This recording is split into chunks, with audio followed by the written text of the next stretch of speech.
I want to go outside and see what the dogs are like out in the backyard. Sure, Can we okay, do that? yeah, absolutely. Okay. Come on.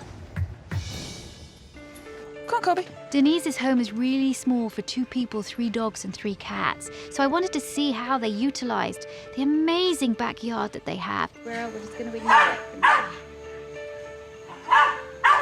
How often does it happen when he's out here and he barks? Every time. Every time? Every time, because something will pass by, whether it's a truck, the pigeons, the dogs next door, a squirrel is bound to go by. So yes, every single time. Not every single time. Denise, come on. Do you think she exaggerates, Mark? Say it. Don't just say it behind her back. Yes. Say it. Yes. Well, he tells me all the time. That's one of our arguments. Definitely, she definitely is. But I feel like I have incidents to back up my anxiety. Babe, we've been out here now. Has the dog barked? No, there's nothing out here. 70% of the time there is, but not every single time. 70% of the time? Yeah. As much as I would like to think that Mark realizes how bad he is, unfortunately, he doesn't do anything about it. That's what dogs do. I mean, That's what dogs do. But you don't have to let them carry on for hours and hours and hours, even minutes and minutes and minutes.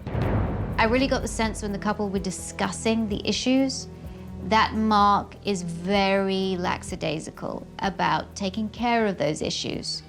To allow your dog to bark in your backyard and bark and bark and bark and bark and not stop it. If I was your neighbor, we'd be having words.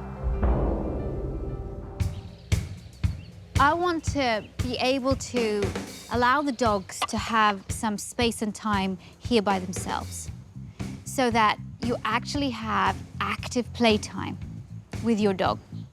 A dog really has to problem solve and work out how they're going to get the food out of the toy, which is great for mental stimulation. He loves to seek and try and find things. So these kind of toys are great for that.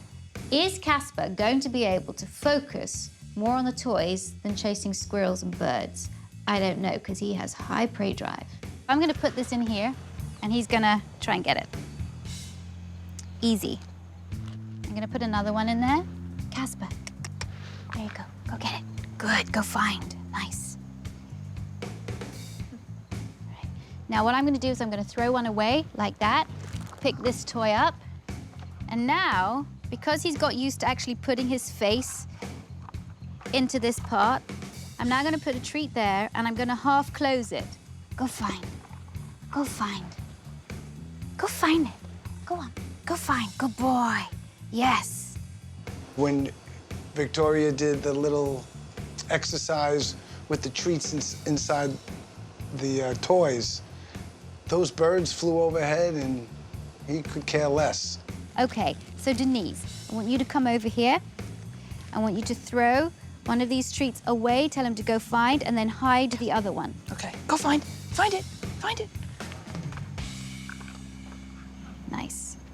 Tell him to go find. Find it, Casper, Casper, find it. Where's the treat? Find it, come on, find it. Casper, find it. Can I tap on it? No, Casper, yeah, you can tap find on it. it, but then Come on. just tell him, Casper, tell him find. once. Find. That's it. Good boy. Good. Good boy. Now, another thing as well is what I love. I don't know whether he's much of a chewer, but we'll find out. Is this, and all of these expend mental energy. So now he has to work out how he's going to get his treats from this bone. Go find it. Go get it. Good boy.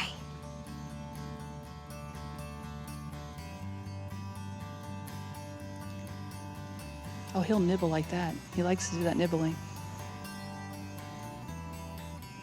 It's better for him to do this in the yard than it is to chase. However, if he sees a squirrel, I'm under no illusion that he will chase it.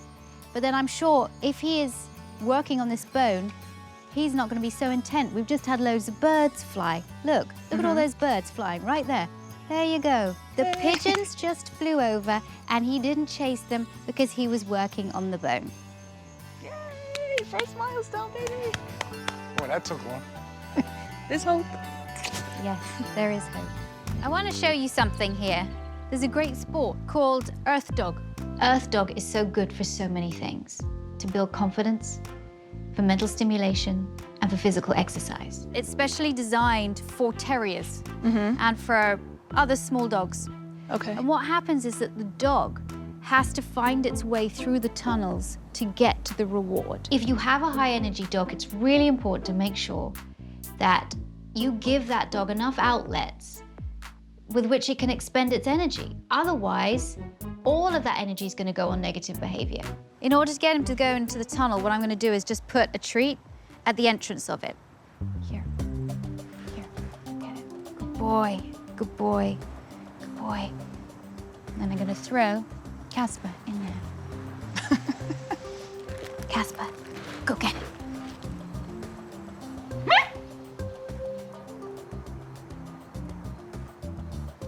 Okay, I'll tell you what I'll do to make it a little easier. I'm going to remove this for a second so he can see light at the end of the tunnel. Oh, okay? good idea. Why don't you go at the other end of there Okay. and call him through. Now call him. Come on, boy. Come here. Come over here. There it is, thing. Right here. There it is. There it is. Yes, good boy. boy. There it is. Good boy. boy. What you'll find in time is he goes through these tunnels, no problem. Sure. He's not going to go through all of these things at the moment, but that's what you do. You break it down. Make it easy for him to go through one. Then when he's going through one, do another one, then do another one, and then make it a little harder. That was actually pretty cool. And Victoria enlightened Denise and I. Remember, you have a reactive dog here. The more he solves problems, the less reactive he's going to be. I think it's going to be very useful for Casper because dogs need to be stimulated so they're happy. That's the perfect outlet for Casper. What a great idea.